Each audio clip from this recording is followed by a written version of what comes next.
Hi, so now we will start with exercise number 3, which is really different from exercise number 2 and 1 because we have two graphs for the same moving object with the same scenario of moving. But one of these graphs is for distance time graph and the other is for velocity time graph. So I defined the sections by first defining the turning points for speeds. We can see that from second number 0 to second number 2 there is the first portion from the distance time graph, and the same case applies here for velocity time graph. So just we put the same section with the same color, which is light blue, and I highlighted this also in light blue to make it the same. Tamam. So both of these graphs are describing the same scenario. So if we started from second number 0 to second number 2 in both of the graphs, we can see that the object have a constant speed. How did we know that the object have a constant speed? Because in this graph we can see that it is a straight line. So the straight line, it means that the slope is 0, and once the slope is 0 in a velocity time graph, it means that the object is moving in a constant speed with acceleration equals to 0. طيب, now what is the velocity that remained constant for all of the moving duration from second number 0 to second number 2? It will be exactly the y coordinator of this line, which is 4. Tamam. So if we want to make a description for the first portion or the first section for the object, we can say, just focus in this portion. We can say that object from second number 0 to second number 2 moved in a constant speed equals to 4 meters per second and acceleration equals 0. Then for the portion from second number 2 to second number 6, the object moved also in a constant speed, but this constant speed, it was greater than the previous one and it was equal to 8 meters per second. Tamam. This was a jump in speed without a gradual acceleration. How did we know that it was a jump without a gradual acceleration? Because we can see that it was a jump. This line, it means a jump. Like it took no time to jump from speed 4 meters per second to speed 8 meters per second. So it was a jump in speed. If we calculated the slope at this portion, it will be exactly equal to 8. And if we calculated the slope at this portion, it will be exactly equal to 4 because we are talking about the same moving object.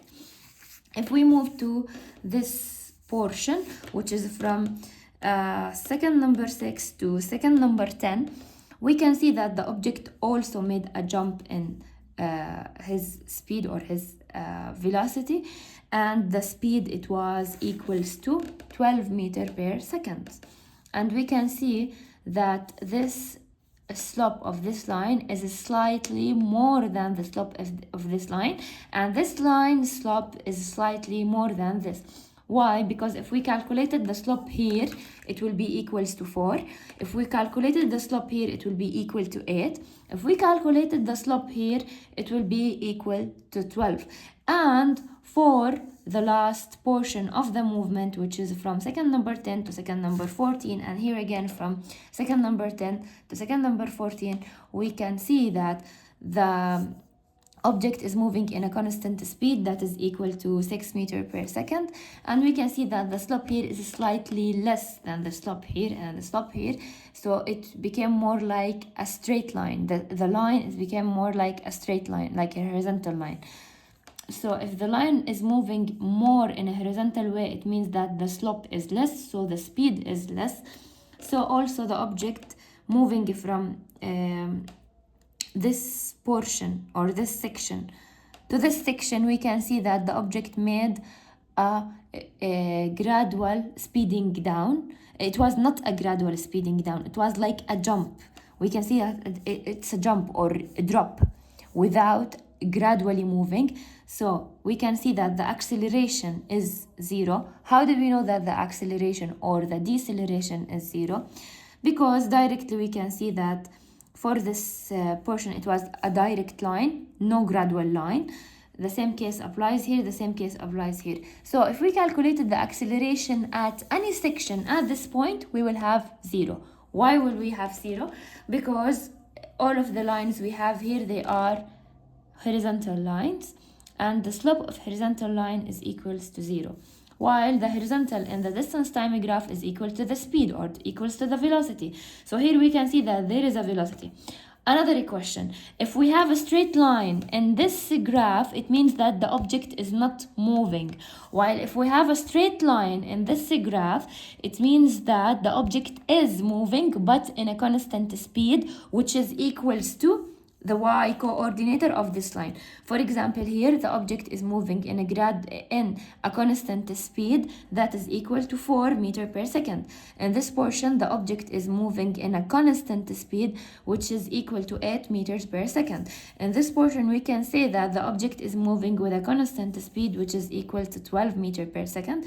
Here we can say that the object is moving with a constant speed which is equal to 6 meters per second.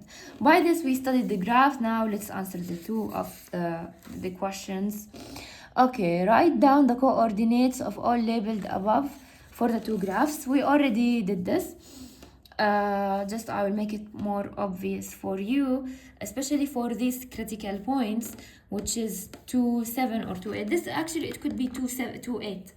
I will tell you how did we make sure that it is 2, 8, because we can see that the speed is 4. So we can say that 8 divided by 2, it should equal 4, which is the instantaneous velocity. So by this, we can make sure that our estimation for this point is true. يعني this is a slope and a distance time graph, which means that if we calculated the instantaneous speed at any point, which is especially this point, what was the law of instantaneous speed? It was y coordinates, which is the distance, over the x coordinates, which is the time. So it will be 8 over 2, which will be equal to 4. So by this, we made sure that our estimation about the point is 100% accurate, because we can see that the velocity here is 4 meters per second. The same case applies here.